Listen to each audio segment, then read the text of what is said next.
ડબ્બા ને ડબ્બા ક્યારે ખાલી થઈ જશે ખબર ય નહીં પડે.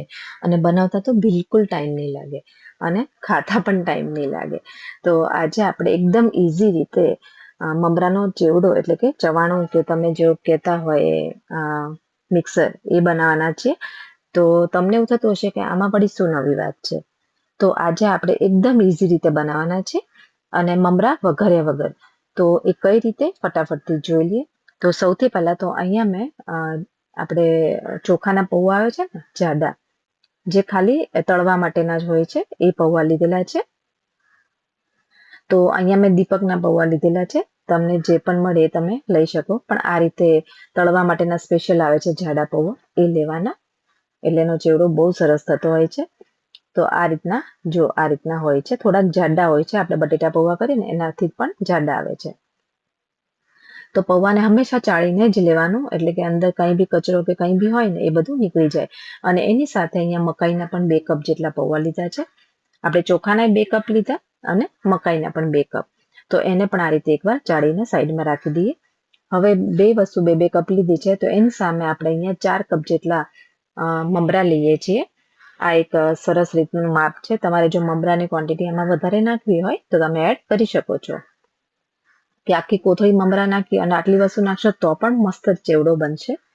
અને ખાલી તમારે મસાલો થોડો પ્લસ કરવો પડશે આમાં.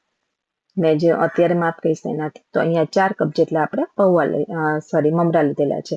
હવે આપણે એક મસાલો રેડી કરવાનો છે.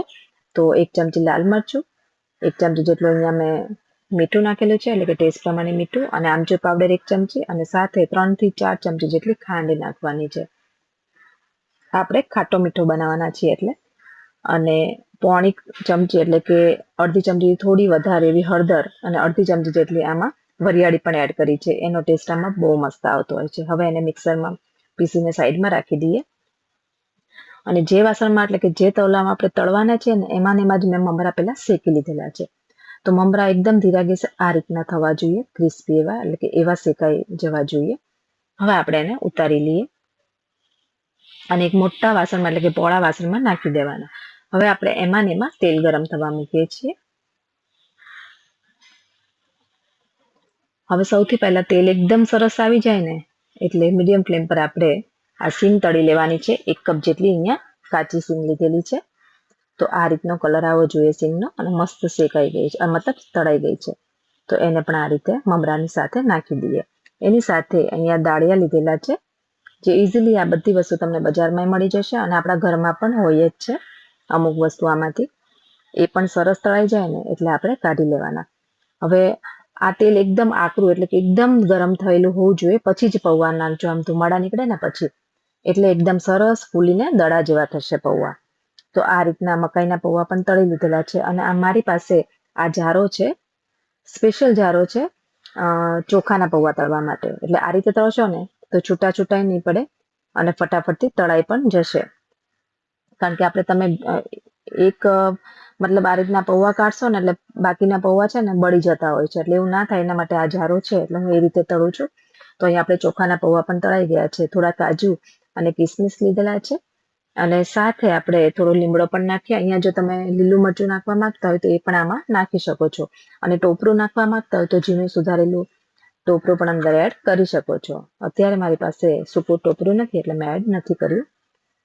તો એ પણ આ રીતે તળાઈ જાય એટલે આ બધી વસ્તુમાં નાખી દઈએ. તો આ બધી વસ્તુ મિક્સ કરી અહીંયા આપણે 2 પાવડા એટલે કે 3 થી 4 ચમચી જેટલું તેલ લીધેલું છે ગરમ. એ જે આપણે તળ્યું હતું ને એ ગરમ તેલ લઈ લીધેલું છે, પછી ગરમ નથી કર્યું મેં.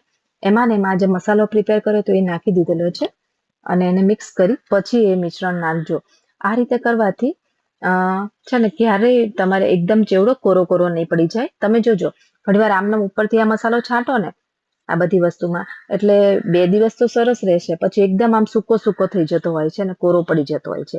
એવું ના થાય એના માટે આ રીતે ગરમ તેલની અંદર મસાલો નાખી પછી એડ કરજો, તો એકદમ સરસ ભળી જશે.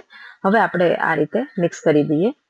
થોડું ગરમ છે એટલે હું આ રીતે કરું છું. પછી હાથેથી એને મિક્સ કરજો એટલે એકદમ સરસ રીતે મિક્સ થઈ જાય. જો આ રીતે હલાવતા જવાનું ગોળ કરીને, એટલે મસાલો એક જગ્યાએ ના રહે, બધી જગ્યાએ સરસ રીતે ભળી જાય. તો આપણો ચેવડો બનીને રેડી થઈ ગયો છે. તમને લોકોને આવો મમરાનો ચેવડો ભાવે છે કે નહીં કમેન્ટ કરીને જરૂરથી કહેજો, અને તમે લોકો બનાવો છો કે નહીં એ પણ મને કમેન્ટમાં જરૂરથી કહેજો. તો અને તમે લોકો તળવા માટેના કયા પૌવા યુઝ કરો છો? અમે દીપક કરીએ છીએ, તમે કયા પૌવા યુઝ કરો છો મને કમેન્ટમાં જરૂરથી કહેજો. અને લાસ્ટમાં આપણે 2 કપ જેટલી અહીંયા સેવ નાખી દઈએ, અને બસ આપણો મમરાનો મસ્ત મજાનો ચેવડો બનીને રેડી થઈ ગયો છે. તો આજનો વિડીયો ગમ્યો હોય તો વિડીયોને લાઈક, શેર અને ચેનલને સબસ્ક્રાઈબ જરૂરથી કરી દેજો. તો ચલો ફરી મળીએ એક નવી રેસીપી સાથે. Thank you.